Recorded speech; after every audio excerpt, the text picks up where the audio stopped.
"I got tired of hunting black and Hispanic people." Multiple police officers in Brooklyn say they were told by a commander that white and Asian people should be left alone. At a police station tucked into an end-of-the-line subway terminal in South Brooklyn, the new commander instructed officers to think of white and Asian people as soft targets and urged them to instead go after blacks and Latinos for minor offenses like jumping the turnstile, a half-dozen officers said in sworn statements. "You are stopping too many Russian and Chinese," one of the officers, Daniel Perez, recalled the commander telling him earlier this decade. Another officer, Aaron Diaz, recalled the same commander saying in 2012, "You should write more black and Hispanic people." The sworn statements, gathered in the last few months as part of a discrimination lawsuit, deal with a period between 2011 and 2015, but they are now emerging publicly at a time when policing in the subway has become a contentious issue, sparking protests over a crackdown on fare evasion and other low-level offenses. The commander, Konstantin Sachlis, was in charge of more than 100 officers who patrolled a swath of the subway system in Brooklyn, his first major command. Since then, he has been promoted to the second-in-command of policing the subway system throughout Brooklyn. Along the way, more than half a dozen subordinates claim he gave them explicit directives about whom to arrest based on race. Those subordinates recently came forward, many for the first time, providing signed affidavits to support the discrimination lawsuit brought by 4 black and Hispanic police officers. The officers claim they faced retaliation from the New York Police Department because they objected to what they said was a long-standing quota system for arrests and tickets, which they argued mainly affected black and Hispanic New Yorkers. The authorities have deployed hundreds of additional officers to the subways, provoking a debate about over-policing and the criminalization of poverty. Videos of arrests of young black men and of a woman selling churros in the subway system have gone viral in recent weeks. Demonstrators have taken to the subway system and jumped turnstiles in protest. 6 officers said in their affidavits that Mr. Sachlis, now a deputy inspector, pressured them to enforce low-level violations against black and Hispanic people, while discouraging them from doing the same to white or Asian people. Inspector Sachlis declined to comment when reached by telephone this week, but his union representative said the inspector denied the allegations of misconduct. The police department also declined to address the allegations. The department has said in the past that its enforcement of fare evasion is not aimed at black and Hispanic people. More than 3 years ago, when Inspector Sachlis was promoted to his current rank, the police commissioner at the time, William J. Bratton, said that allegations Inspector Sachlis push quotas were false.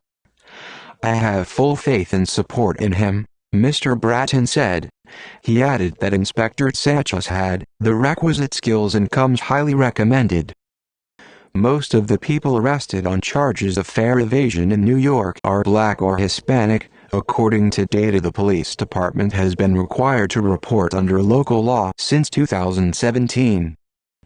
Between October 2017 and June 2019, black and Hispanic people, who account for slightly more than half the population in New York City, made up nearly 73% of those who got a ticket for fare evasion and whose race was recorded. They also made up more than 90% of those who were arrested, rather than given a ticket. Some elected officials have complained about the apparent racial disparity in arrests, saying it may indicate bias on the part of officers or an unofficial policy of racial profiling by the police. The focus of black and brown people, even if other people were doing the same crime, points to what many of us have been saying for a while, the city's public advocate, Jumaane Williams, said in an interview. The same actions lead to different results, unfortunately, depending on where you live and an overlay of what you look like. Enforcement has surged nearly 50% in 2019, as city police officers issued 22,000 more tickets for fare evasion this year compared to 2018, according to police department data from November 10. While the affidavits focus on a time period that ended nearly 5 years ago, they suggest at least one police commander openly pushed racial profiling when making arrests in the subway. "I got tired of hunting Black and Hispanic people because of arrest quotas," one former officer, Christopher LaForce, said in his affidavit, explaining his decision to retire in 2015.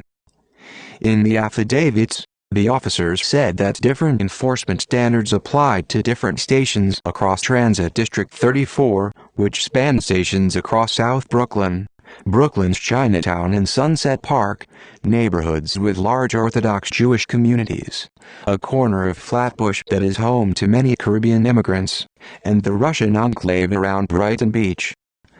"Satchels would get angry if you tried to patrol subway stations in predominantly white or Asian neighborhoods," Mr. LaForce said in his affidavit.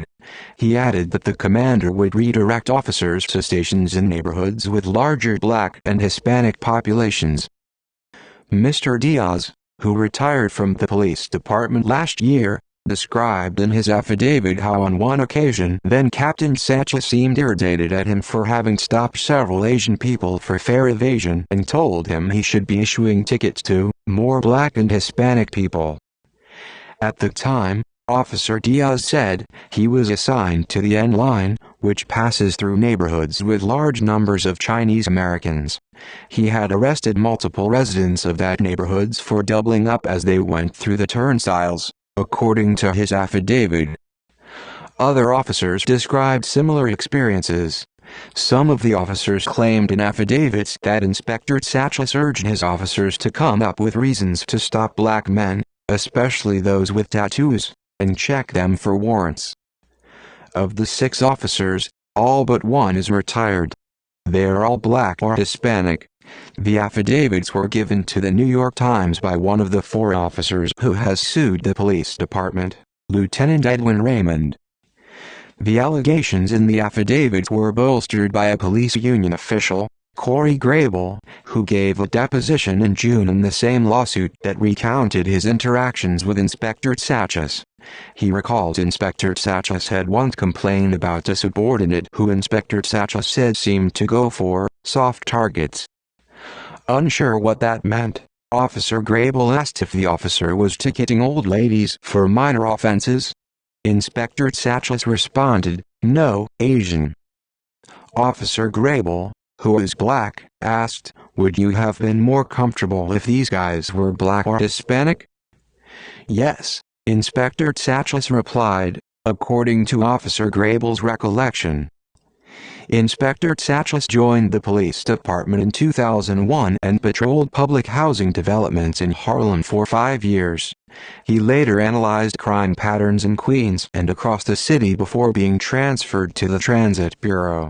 He was a captain in 2011 when he was appointed to command Brooklyn's District 34, a position he held for at least 4 years.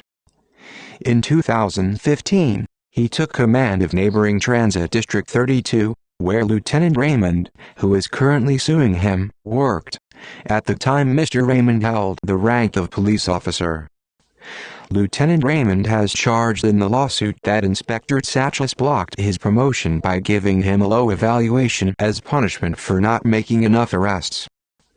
Lieutenant Raymond, who is now a patrol supervisor in Brooklyn, recorded a conversation in October 2015 in which Inspector Satchel encouraged him to arrest more people and gave an example of the sort of arrest he did not want: a 42-year-old Asian woman with no identification arrested on a charge of fare beating. "That's not going to fly," he said, according to the recording, first described in a New York Times Magazine article. Lieutenant Raymond, who still had the rank of police officer at the time, responded that it was unconstitutional to consider race when deciding whom to arrest. Inspector Satchel, a captain at the time, then apologized, saying the comment didn't come out the way it's supposed to. Lieutenant Raymond said he believed Inspector Tsachas should not have been promoted. It's a spit in the face of communities of color that this man is given more power after being exposed as a bigot, he said.